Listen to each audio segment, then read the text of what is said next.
اسلام کے ہر حکم کا فائدہ ہے اور ہر حرام کا نقصان ہے. ابھی انسان کو بیدار تو ہو لینے دو.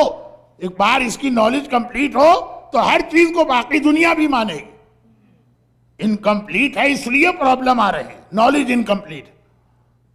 ہر چیز کا کوئی ریزن ہے اسلام میں لیکن ہر چیز ہم کو ابھی بتائی نہیں گئی. کربلا آنکھیں بند کر. حسین نے کہا یہ میرے ساتھ چلیں گے، وہ فوراً تیار ہو. اور یہ نہیں چلیں گے، یہ بہت بڑا امتحان تھا. کسی ایسی فیملی میں دیکھیے کہ سارے فیملی ممبرز کسی سفر پہ جا رہے ہیں اور کسی ایک کو روکا جا رہا ہے.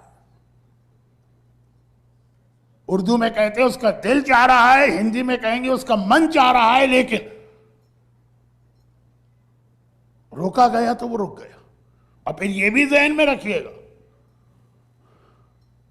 یہ بات بھی ہو رہی ہے بہت چھوٹی بچی کی.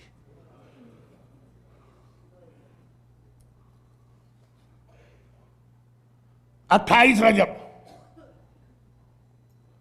ابھی چاند رات ہے لیکن کل چونکہ 2 محرم کی شب لگے گی کل کی مجلس میں، تو آقا حسین کے کربلا پہنچنے کے مصائب کل پڑھے جاتے ہیں. آج تو حسین کا سفر شروع ہوا، انشاءاللہ کل کی مجلس میں حسین کربلا پہنچے یعنی سفر ختم ہوا. 28 رجب حسین کو مدینے سے نکلنا. ایک مرتبہ قافلہ تیار کرایا گیا اور پھر حسین کا پیغام زینب کبریٰ تک پہنچا کہ خاندان کی عورتوں سے کہہ دو کہ ان کی سواریاں آ چکی ہیں، اس لیے ایک ایک کر کے وہ باہر آئیں، سواریوں پہ سوار ہو جائیں. اور دیکھو میں سب کو اپنے ساتھ لے جا رہا ہوں، صغرا کو اپنے ساتھ نہیں لے جاؤں گا. تو ہر بی بی صغرا سے ملاقات تو کر کے آ جائے لیکن کوئی بات نہ کرے. ایسا نہ ہو کہ صغرا کسی بی بی کی سفارش لے کے آ جائے. صغرا کم سن بھی ہیں.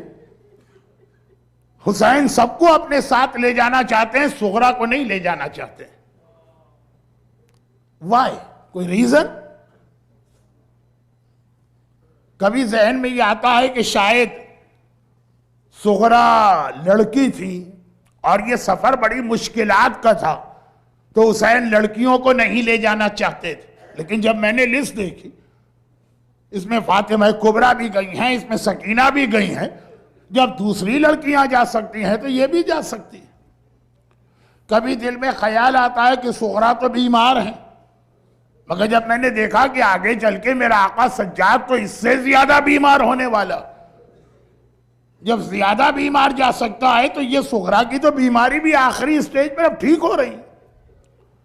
کبھی دل میں خیال آیا کہ شاید صغرا کی ایج بہت کم، لیکن جب لسٹ میں دیکھا کہ 2 ویک کا علی اصغر جا رہا ہے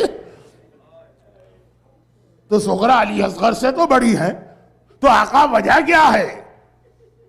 یہ ہمارے ذہن میں بھی آیا، صغرا کے ذہن میں بھی آیا ہوگا، لیکن بابا کا حکم آ گیا. صغرا نے بابا سے کوئی بات نہیں کی.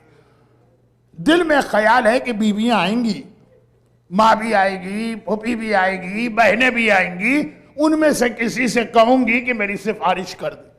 لیکن ہر بیوی آتی ہے، امام کا حکم ہے اس لیے اتنا جلدی آتی ہے اور خدا حافظ کہہ کے چلی جاتی ہے کہ صغرا کو موقع ہی نہیں ملتا کہ کسی سے سفارش کی بات کر. اور جب ساری بیویاں چلی گئیں جلدی سے مل کر تو آخر صغرا نے دیکھا میری مہربان پھوپھی ثانیہ زہرا زینب کبریٰ میرے حجرے میں داخل ہو گئی. صغرا کو پتا ہے کہ اگر زینب چلی گئی تو پھر کوئی سفارش کرنے والا نہیں. تو ادھر زینب نے بچی کے سر پہ ہاتھ رکھا، کہا صغرا بیٹی ہم سفر پہ جا رہے ہیں، چند دنوں بعد آئیں گے، خدا حافظ. صغرا نے تڑپ کے پھوپھی کا دامن پکڑ لیا اور کہا پھوپھی اماں بابا سے سفارش کر دیجئے مجھے اکیلا چھوڑ کے نہ جائیں، مجھے ساتھ لے کے جائیں. اچھا آپ کو معلوم ہے کہ زینب کبریٰ کا ٹائٹل ہے شریکت الحسین. حسین کے جہاد میں حسین کی مددگار ہیں. تو اس وقت زینب حسین کی مددگار بن کے سامنے آئی. کہا صغرا گھبراؤ نہیں، چند دنوں کی بات تو ہے، ہم جا رہے ہیں پھر واپس آ جائیں گے، تسلی دے رہی ہیں بچی کو۔ لیکن سغرا تڑپ کے عجیب بات کہتی ہے پھوپھی اماں مجھے پتا ہے کہ آپ تو واپس آئیں گی، میرا بابا واپس نہیں آئے گا۔ ننھی بچی باپ کے بارے میں ایسا جملہ کہہ دے، زینب گھبرا گئی، سغرا یہ کیا کہہ رہی ہے؟ کہا پھوپھی اماں میری طبیعت تو ٹھیک ہے لیکن کل رات کو میرا دل گھبرا رہا تھا، آدھی رات کے بعد میری آنکھ کھل گئی، سارے گھر والے سو رہے تھے، میں حجرے سے نکل کے صحن میں گئی، میں نے دیکھا صحن کی دیوار کے ساتھ ایک سیاہ پوش بی بی بیٹھی ہیں اور بار بار کہہ رہی ہیں ہائے میرا لال، ہائے میرا حسین۔ پھوپھی اماں میں پہچان گئی یہ میری دادی فاطمہ زہرا ہے جو میرے بابا کا ماتم کر رہی۔ پھوپھی اماں میرا بابا واپس نہیں آئے گا، مجھے ساتھ لے چلی۔ ماں کا نام سنا اب تو زینب بھی بے چین ہو گئی۔ کہا سغرا بیٹی چل میں تیری سفارش کرتی ہوں۔ یہ کہے کہ سغرا کو لے کے حسین کے حجرے میں آئی۔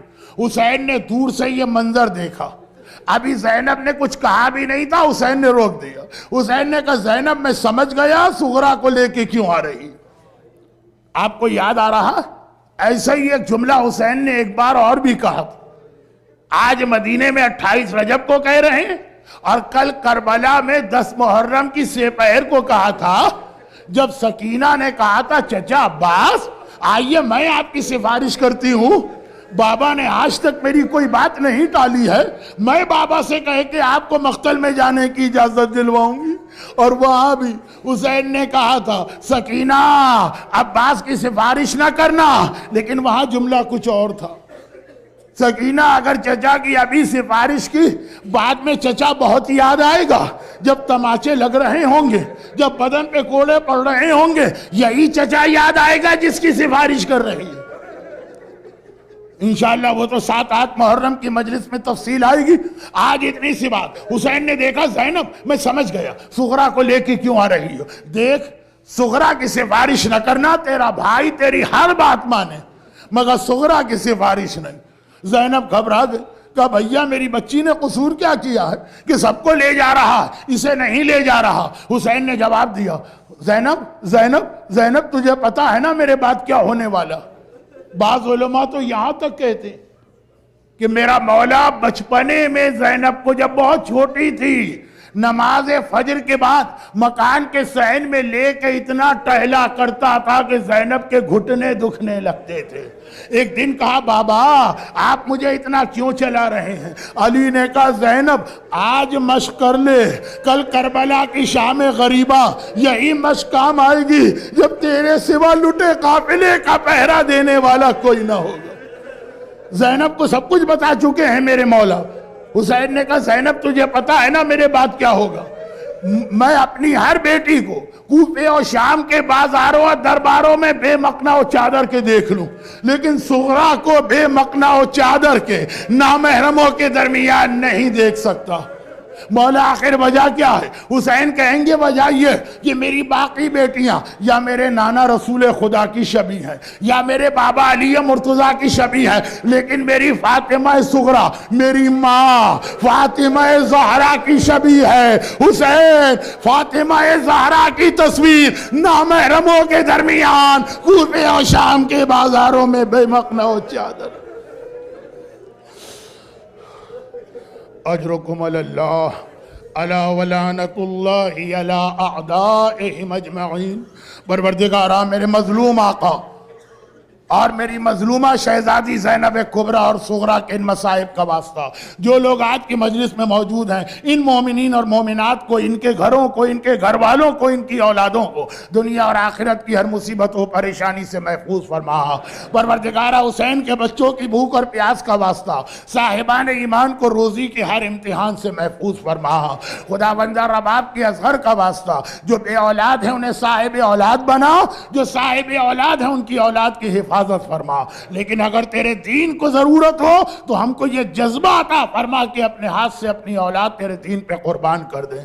دنیا بھر میں جہاں جہاں مظلوم شیعان حیدر کرار ہے، پروردگارہ ان سب کی حفاظت فرما اور ظالموں کو نیست و نابود فرما۔ خدا بندہ ہم سب کو سیرت اہل بیت پہ چلنے کی توفیق عطا فرما۔ ہمارے تمام علماء اور مراجع، خصوصاً حضرت آیت اللہ العظمیٰ آقا سیستانی اور رہبر انقلاب آقا خامنائی کا سایہ ہمارے سروں پہ قائم و دائم فرما، اور ان مظالم کے انتقام کے لیے اپنی آخری حجت امام زمانہ کے ظہور میں تعجیل فرما۔ برحمتك يا أرحم الراحمين، وصلى الله على محمد وآله الطاهرين.